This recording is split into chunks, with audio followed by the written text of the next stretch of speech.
What did you think when you saw your ex Kanye getting top on the boat? Oh, good for him. I mean, more power to him. Is that something you would have maybe expected early on, or is that? I was not shocked. So let's Really? just say that. Do you ever do anything public?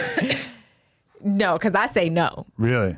Yeah, you're not getting me to give head on a boat and with the whole back open. I'm not doing that. Paparazzi everywhere. Yeah, I'm not that girl. Yeah. We maybe a dressing room at like a department store, like some little fun like that, but it's gonna have like a door or like a curtain or so. I'm not that girl to do it out in public like that. It's weird because it's basically like two options. Is that one, you're a total idiot that thought you were going to be able to get away with this, or B, you are actually a genius and you knew that this would be like a really viral story that would be all up in the media and stuff. Now, I tend to give Kanye genius status, so it's like I kind of have to, because it's also like there's all this paparazzi there. Like it can't be a total accident. Well, right? it's Italy. There's so much paparazzi in Italy. Is there? Okay. Yes. Yeah, all over Europe, just paparazzi everywhere. Someone always taking a picture. So yeah. I think that he did it and he just don't give a fuck. Yeah, I don't think he has a lot. Yeah, I just don't think he cares. He's just like, I'm gonna get headed right here on the boat with my ass out, and he don't care. Right.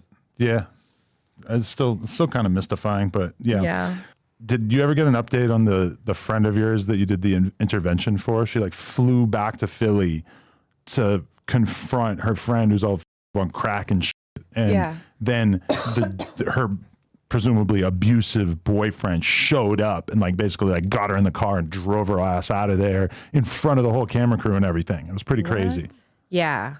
Okay, so the update on that is she called me maybe 4 months to 6 months after we shot that. And she said she finally wants to get clean. So I called intervention to see if the offer still stood. And they said fine. So they flew her out to Orange County. And she was clean for 10 months. I moved her in with me and her daughter, her 19-year-old daughter that was on the show. And she went back to Philly. She's back on the street. So what do you think got her? Like, she seemed completely cleaned up for a while there. You know what I think it is? She loves the lifestyle. You know, it's the drugs come secondary. She likes to tote in the guns and always looking around, and she enjoys that. She likes the chase of like, you know, fighting bitches in the street for, you know, who f***ed her man that week. It's just that lifestyle is something that she enjoys, and the drugs just come with it. Wow, that's interesting. I've heard that from a lot of dudes who are basically like borderline, you know, like drug addicts living out on the street and shit, where it's like there's a lifestyle surrounding that. It's not like they want to have a house and just do drugs in the house. No, they want to be in downtown LA, wilding the fuck out, selling drugs, doing drugs, fighting, all this crazy shit. Yeah, exactly. It really is the lifestyle, and the drugs just are secondary. It just comes with it. Wow. So she's back on the street. She overdosed 6 times already. What? Wow. They had a Narcan. She's still alive. So she would probably be gone if it wasn't for the Narcan lady being around? Yeah. There's Narcan all over Kensington, so everyone has it. I've seen some hood vlog type stuff in Philly, and it's like way crazier than it was when I used to go there all the time. Yeah, I mean, when I was down there, it was crazy to look at. I mean, they're like just shooting you up in your neck, like on the street.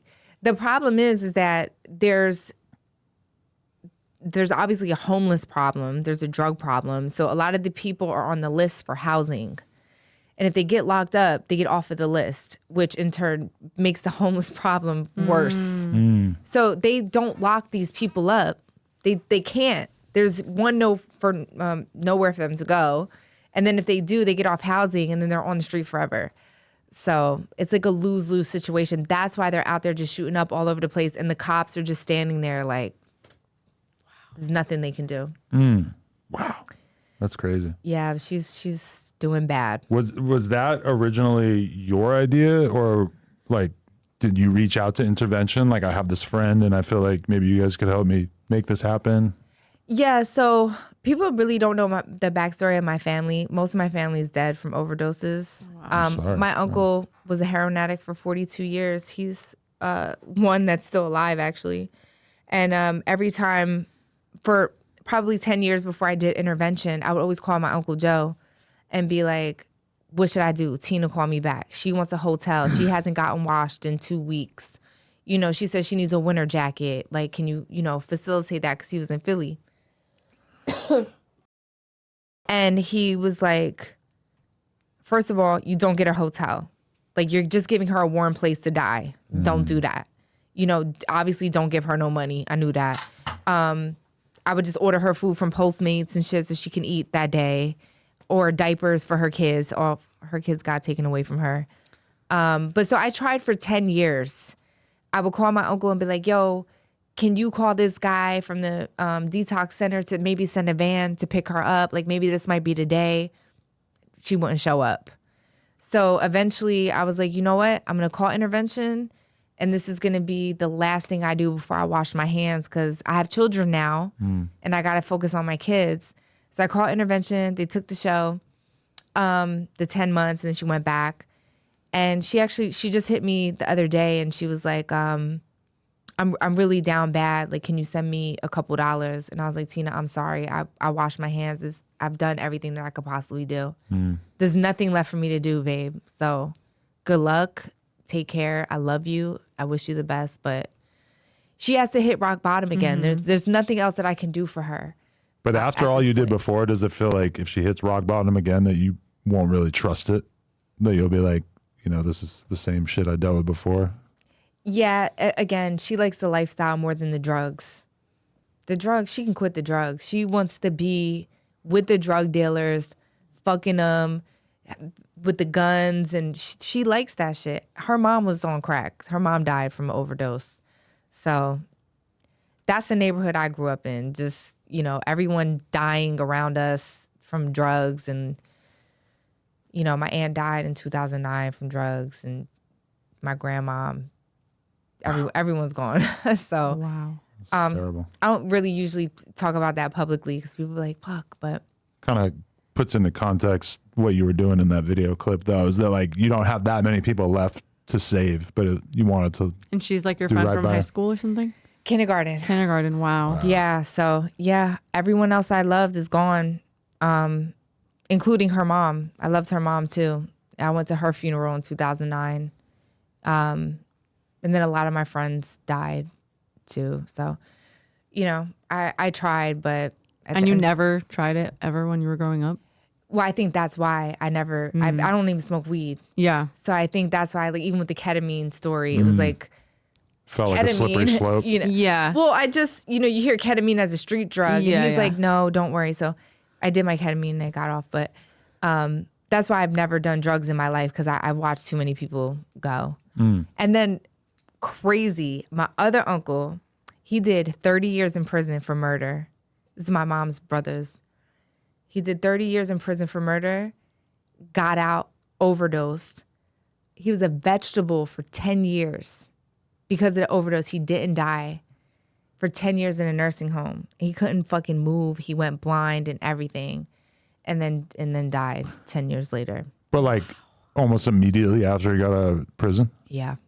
What the fuck? I can't believe they even kept him alive for 10 years. Don't they usually pull the plug at some point? There was no plug. That's what I'm saying. There was no plug. So he overdosed. He survived. Oh. And he was paralyzed and blind from the overdose. Wow. But there was nothing to unplug him. He had to just live until he died. Wow. That's terrible. Yeah. You've been through some shit. Yeah. So I guess like. I know. I was like, maybe I should write a book, but it's just depressing. No, but that puts it in perspective, Yeah. because it's like at a certain point, like just kind of where you've made it to in life and stuff, and seeing how happy you are and how content and how you have all your affairs in order. It's kind of like that hits different, put into perspective of where you came from. Yeah, I come from a really shitty fucking place. And sometimes I just sit there and I'm like, I look at my kids and I'm like, I can't believe I'm here. I can't believe I made it. Yeah. You know, and you all get to these see people them didn't. have a life that's completely different than the Totally. life you were growing up with. Totally.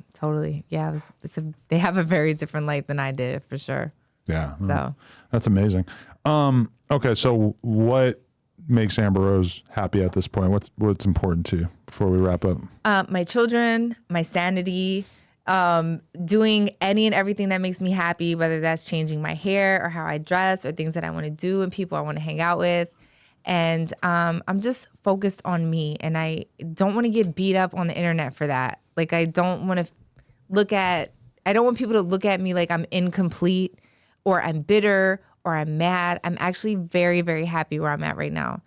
And so I'm just doing me, man. Whatever makes me happy, that's what it is. Like, coming to No Jumper and talking to you guys. So, you know, I always feel like I have a good time here, and you guys are so sweet, and I love your baby and your marriage and everything that you guys do. Thank you. Appreciate And so it. I always want to send you come and some like pics. show love. Yeah, for sure. So, Well, I did a podcast with her the other day with this guy Steiny, and everybody seemed to love the Lena the Plug co-hosting ability. So I get more nervous the coming on here than I used to in the beginning, just because I know his audience is a little relentless. But right.